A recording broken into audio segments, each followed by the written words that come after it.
hampir sebagian besar dari orang pernah ngalamin yang namanya ketakutan untuk mencoba hal baru. Karena nih, pada zaman dahulu, mereka merasa mencoba sesuatu yang baru ini adalah tanda bahaya.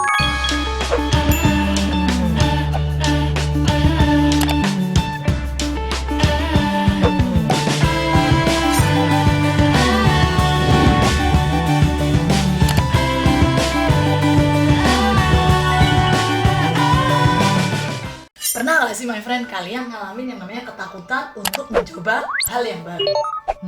Pastinya pernah dong ya. Aku juga pernah loh my friend. Bahkan konon katanya nih hampir sebagian besar dari orang pernah ngalamin yang namanya ketakutan untuk mencoba hal baru. Mulai dari takut gagal, atau mungkin takut dihina dan dicemooh orang, atau bisa jadi takut merasa nggak mampu. Kayaknya aku nggak bisa deh menyelesaikan satu hal ini.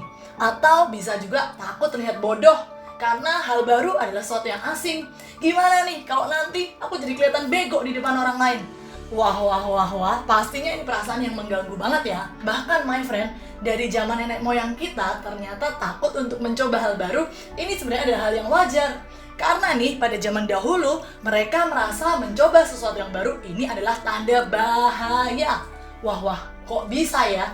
Iya dong, karena kalau kita ingat-ingat nih, di zaman purbakala, sesuatu yang baru bagi mereka itu bisa jadi ancaman binatang buas atau mungkin ancaman dari musuh yang berusaha menghancurkan mereka. Jadi sudah pasti dong, masuk dalam sesuatu zona yang baru dianggap sebagai, sekali lagi ya, alarm bahaya. Ternyata di masa sekarang, hal itu pun sebenarnya juga masih merupakan hal yang wajar.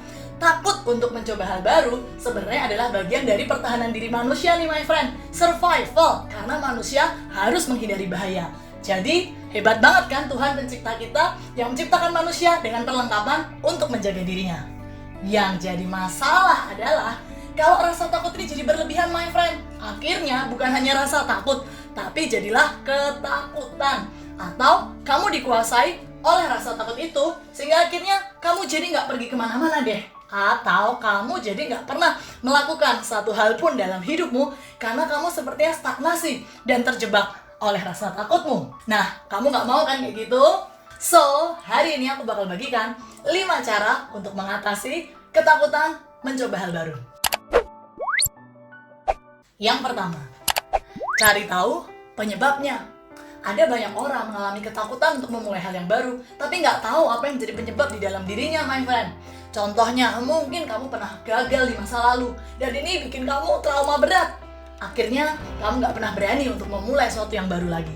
Atau mungkin, ketakutanmu untuk mencoba ini bisa jadi karena kamu pernah dihina atau direndahkan orang di masa lalu. So, untuk memulai sesuatu yang baru, kamu jadi super berhati-hati. Ini juga bisa jadi penyebab loh, my friend. Artinya gini deh, seringkali my friend, ternyata ketakutan untuk mencoba hal baru ini karena kamu punya pengalaman-pengalaman di masa lalu yang mungkin ini traumatik banget. So, kalau kamu mau bisa mengatasi satu hal ini, yang pertama nih, cari tahu dulu deh, apa sih kira-kira yang jadi akar masalah kenapa kamu seketakutan itu. Contoh lainnya nih, my friend. Kalau misal kamu udah tahu nih, ternyata penyebab ketakutanmu adalah karena kamu takut banget yang namanya gengsi berat. Karena mungkin selama ini kamu terbiasa sukses. Dan ketika sekarang kondisinya jadi sulit, kamu harus memulai sesuatu dari bawah banget. Kalau itu yang jadi penyebabnya, artinya yang harus kamu kalahkan adalah rasa gengsinya. Gitu ya my friend, semoga kamu bisa menemukan deh apa sih kira-kira yang jadi penyebab utama dari ketakutanmu. Yang kedua adalah fokus dengan kekuatan yang ada di dalam diri kamu. Ada banyak orang takut untuk memulai sesuatu yang baru karena mereka cenderung untuk lebih melihat kepada besarnya tantangan daripada besarnya kekuatan yang ada di dalam dirimu. Contoh nih, mau masuk dalam lingkungan baru. Aduh, gimana kalau aku ditolak?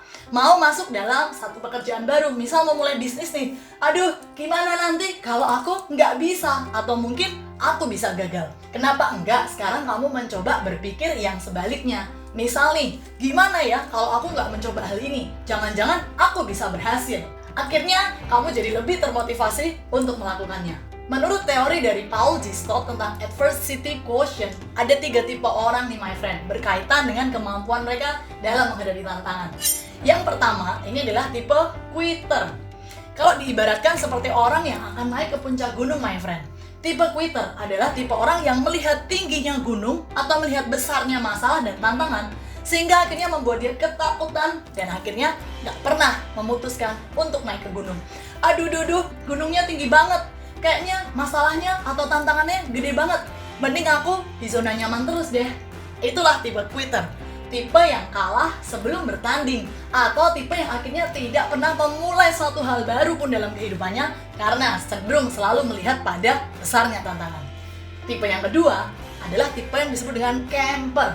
Sekali lagi, ibarat orang yang mendaki gunung, kalau ini adalah orang yang melihat pada besarnya tantangan, tapi dia berani maju, my friend. Dia berani memulai, tapi sampai di tengah jalan, karena mulai merasakan kencangnya tiupan angin di tengah gunung, dia mulai takut, mulai khawatir, dan akhirnya dia nggak melanjutkan perjalanannya. Dia memilih untuk membangun tenda atau ngecamp di tengah-tengah gunung. Akhirnya nggak sampai puncak deh, suksesnya baru setengah-setengah. Nah, yang ketiga, ini adalah tipe climber, atau tipe orang yang melihat besarnya tantangan.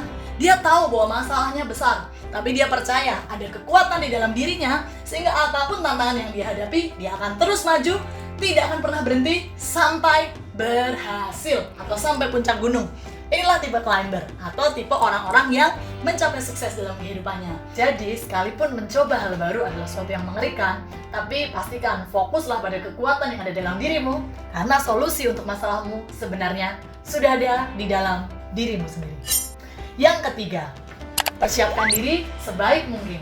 Tahukah kamu, my friend, bahwa ketakutan untuk mencoba hal baru sebenarnya dapat kita gunakan sebagai tenaga pendorong untuk kamu persiapkan diri sebaik mungkin. Contohnya nih, ketika kamu akan mulai satu bisnis baru, sudahkah kamu mencari berbagai informasi terkait bisnis kamu tersebut? Misal, bahan baku yang harus digunakan, budget yang kira-kira dikeluarkan, mungkin marketplace terbaik yang nantinya bisa untuk memasarkan produk kamu. Ketika kamu sudah mencari informasi sebanyak-banyaknya, sekali lagi ya, bukan hanya membuat kamu semakin ketakutan ya, tapi ini untuk kamu semakin mempersiapkan diri kamu sebaik mungkin. Yang keempat adalah minta dukungan dari orang-orang di sekitarmu. Dukungan ini bisa berupa dari orang-orang yang lebih sukses di bidangnya. Misal nih, kamu akan memulai satu hal baru terkait bidang musik mungkin, atau terkait satu usaha bakery mungkin. Kenapa enggak kamu cari informasi dan minta dukungan dulu dari orang-orang yang memang sudah ahli di bidangnya. Ketika kamu meminta dukungan dari mereka, kamu akan menemukan fakta nih bahwa rata-rata mungkin ketakutan kamu nggak semuanya terjadi loh. Atau dengan kata lain, ketika kamu mulai melangkah dan melakukannya, mungkin itu nggak semengerikan yang kamu bayangkan. So, pastikan dengan dukungan dari orang lain, ini akan sangat memudahkan langkah kamu. Bahkan bukan hanya dukungan dari mereka ya, tapi juga dukungan secara sosial dari orang-orang terdekat nih. Misal keluarga kamu, pasangan, sahabat, dan teman-teman yang mendukungmu. Ketika kamu memperoleh dukungan sosial dari mereka, kamu akan memperoleh semangat yang lebih untuk kamu melangkah. Karena kamu nggak sendirian loh berjuang di hidup ini. Yang kelima, dan ini adalah poin yang terakhir. Artinya, setelah semua langkah itu kamu lakukan, ini yang paling penting, my friend, yaitu untuk kamu mengambil langkah atau action. Mulai aja langsung. Ini hal yang paling penting, my friend. Karena ketika kamu nggak pernah melangkah, ya jelas dong, artinya semua persiapan kamu, semua informasi yang kamu cari, nggak akan ada artinya. So, aku ngerti banget sih, untuk memulai suatu hal yang baru, itu memang rasanya ngeri banget ya. Karena mengambil langkah pertama, itu seringkali jadi langkah yang paling berat. Kalau aku ibaratkan seperti satu mobil deh, kalau dia udah berhenti lama, atau mobil ini mogok, maka untuk maju emang susah banget. Tapi tau gak sih, my friend, ketika mobil ini akhirnya mulai bergerak, dia mulai melangkah yang pertama, maka roda-roda itu akan membantu dia untuk melaju lebih kencang. Begitu juga dengan dirimu.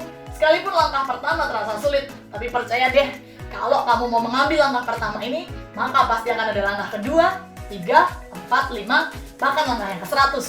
So, sekalipun hari ini kamu lagi di tengah ketakutan kamu untuk memulai hal baru, saran aku deh, langsung setelah video ini berakhir, gak usah melakukan yang lain, tapi langsung mulai aja dulu. Apa nih yang mau kamu lakukan? Bisnis yang baru kah? Masuk ke satu lingkungan yang baru? Ke tempat kursus baru mungkin? Mulai aja sekarang, jangan nunggu besok ya, tapi benar-benar sekarang. Setelah video ini berakhir, jangan tunda-tunda, ambil langkah dan lakukan itu sekarang. Oke, my friends, gitu dulu ya untuk video kali ini. Semoga video ini bermanfaat dan yang pasti membuat kamu berani untuk mencoba hal yang baru. See you, bye-bye! Thank you, my friend, buat yang sudah bergabung di channel Ayu Wulandari. Pastikan terus support channel ini dengan cara like, comment, and share ke sebanyak mungkin teman kamu. Dan yang paling penting, subscribe. Nyalakan juga tombol loncengnya ya. Mari berbagi kebaikan dan enjoy your life.